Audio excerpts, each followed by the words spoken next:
Peace for Our Time. Neville Chamberlain. 10 Downing Street, London, 30th of September 1938.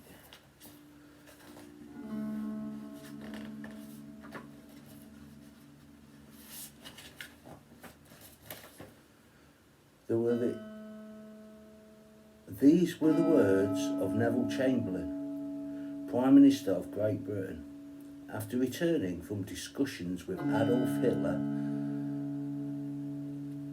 over German plans to annex the Sudetenland in Czechoslovakia in September 1938.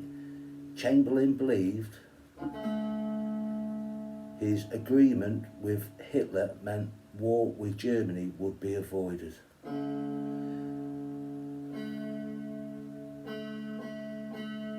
Chamberlain is best remembered by his policy of appeasement towards the German leader Adolf Hitler.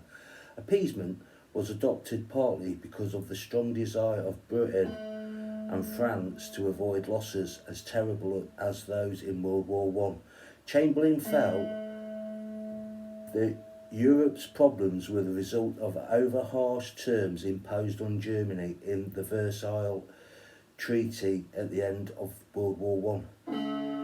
He thought Hitler's complaints about the treaty were justified and that the Sudetenland belonged to Germany. After the Munich conference, Chamberlain was less sure about appeasement and privately expressed his view that Hitler was half mad. 11 months after the Munich conference, Hitler invaded Poland. Britain and France declared war on Germany and World War II began.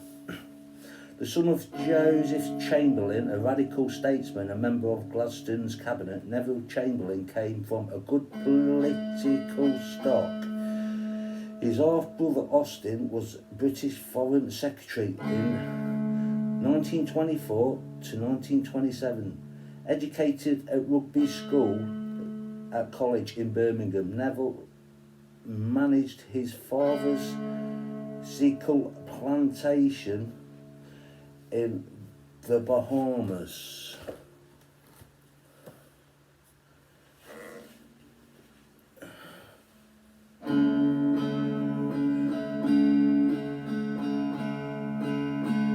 Before going into industry in Birmingham, where he became a Lord Mayor in 1915. Side note, born 18th of March 1869 in Birmingham, England, elected to Parliament in 1918, Chamberlain held office as Chancellor of the Exchequer, Minister of Health and Prime Minister in September 1938. Chamberlain flew to Germany for a series of meetings with Hitler. He returned from the final meeting on the 30th of September with the agreement he saw as the peace of our time. Less than 6 months later, after Hitler's occupation of Sudetenland, Chamberlain abandoned the policy of appeasement. Died 9th November 1940 in London.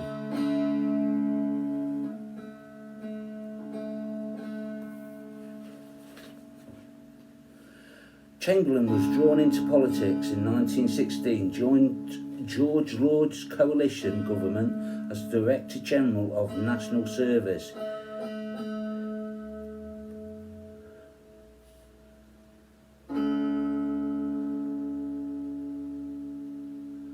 In 1918, he was elected to Parliament as a Conservative. He held a number of important posts, including Chancellor of the Exchequer. He was very industrious, a good administrator and a strong character, an influence in Baldwin's cabinet. In 1937, he succeeded Baldwin as Prime Minister. Some argue that this had more to do with his prestige, political origins and faithful service than anything else, and that he lacked the right knowledge and experience to carry out the foreign policy then needed in Europe. In 1938, in an attempt to direct fascist Italy away from Germany's influence, Chamberlain recognised Italian supremacy in Ethiopia. He also kept Britain out of the Spanish Civil War of 1936 to 1939. He was widely condemned for his role in the Munich Agreement in 1938, which gave Hitler what he wanted and left Czechoslovakia defenceless. Despite declaring the achievement of peace, immediately after the Munich conference, Chamberlain ordered the British rearmament programme to be speeded up. After Hitler invaded Prague in 1938, Chamberlain abandoned appeasement and made guarantees with France that they would give armed support for Poland if Hitler invaded the country in April 1939. Peacetime military conscription took place for the first time in British history. In September 1939, Chamberlain led the country into World War II. Following a failed attempt by Allied expedition to secure Norway against Germans in 1940, Chamberlain lost the support of many conservatives in Parliament and resigned as Prime Minister on the 10th of May in favour of Winston Churchill. Chamberlain served under Churchill as Lord President of the Council of War until September 1940,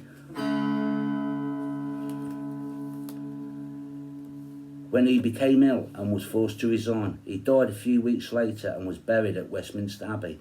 The following is a wording of a statement that Neville Chamberlain held when he stepped off the plane after the Berlin Conference of 30th of September 1938. We, the German Führer and the Chancellor and the British Prime Minister, have had a further meeting today and are agreed in recognising that the question of Anglo-German relations is of the first importance for our two countries and for Europe. We regard the agreement signed last night and the Anglo-German naval agreement as symbolic of the desire of our two peoples never to go to war with one another again. We are resolved that the method and consultation shall be the method adopted to deal with any other questions that may concern our two countries. We are determined to continue our efforts to remove possible sources of difference and thus to contribute to assure the peace of Europe. Later, in front of 10 Downing Street, he added, "My good friends, for the second time in our history, a British Prime Minister has returned from Germany bringing peace with honour. I believe it's our peace for our time. Go home and get a nice, quiet sleep."